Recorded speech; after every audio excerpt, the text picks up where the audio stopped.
Hello friends, ఎలా ఉన్నారు అందరూ? సో సండే కదా, మనం ఈరోజు చికెన్ బిర్యానీ చేస్తాం అనమాట. సో రండి సో వచ్చేయండి. ఫస్ట్ వచ్చేసి బిర్యానీ తప్పల తీసుకోవాలి. అక్కడ నేను 4 స్పూన్స్ ఆయిల్ వేసుకుంటాను అనమాట. ముందుగా మనము ఉప్పు కారంతో మ్యాగ్నేట్ చేసుకుని ఉన్న దాన్ని ఆ ఆయిల్లోని ఫ్రై చేసుకోవాలి. ఫ్రై అయ్యాక మనకి ఇలా కనిపిస్తుంది. ఆ టైంలో మనం తీసేసేయాలి. సో అప్పుడు తీసేసాక మనకు జీడిపప్పు వేసుకోవాలన్నమాట. జీడిపప్పు కూడా ఫ్రై చేసుకొని తీయాలి. తీసుకున్న తర్వాత కొంచెం డాల్డా వేసుకోవాలి. నెక్స్ట్ నెయ్యి వేసుకోవాలి. నెక్స్ట్ ఇవి మనకు కావాల్సిన ఐటమ్స్. అందులోనే మనము మసాలా వేసుకోవచ్చు. నెక్స్ట్ ఏమించి ఆనియన్స్, మిరపకాయలు వేయాలి. వేసాక అవి ఫ్రై అవుతాయి కదా. ఫ్రై అయిన తర్వాత ఇది పేస్ట్ అనమాట. సో ఇది అల్లం వెల్లుల్లిపాయ పేస్ట్, అల్లం తెల్లుల్లిపాయ, నెక్స్ట్ వచ్చేసి ఆనియన్, ఇంకా బిర్యానీ మసాలాలు వేసాను అనమాట. ఆ పేస్ట్ అందులో వేసుకోవాలి మనము. అది ఫ్రై అయిన తర్వాత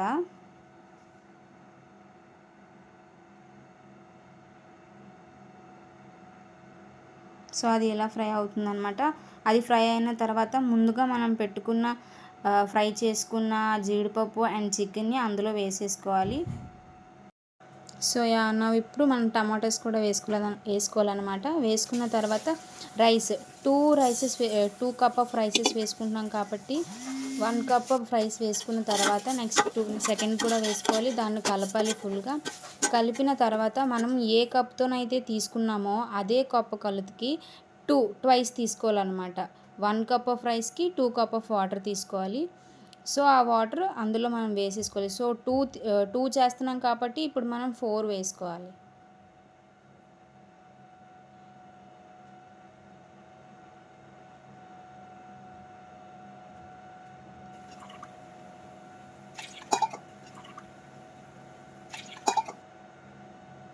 అందులోని సరిపడా ఉప్పు, నెక్స్ట్ టేస్టింగ్ సాల్ట్ కూడా వేసుకుని తర్వాత మూత పెట్టేసేయాలన్నమాట.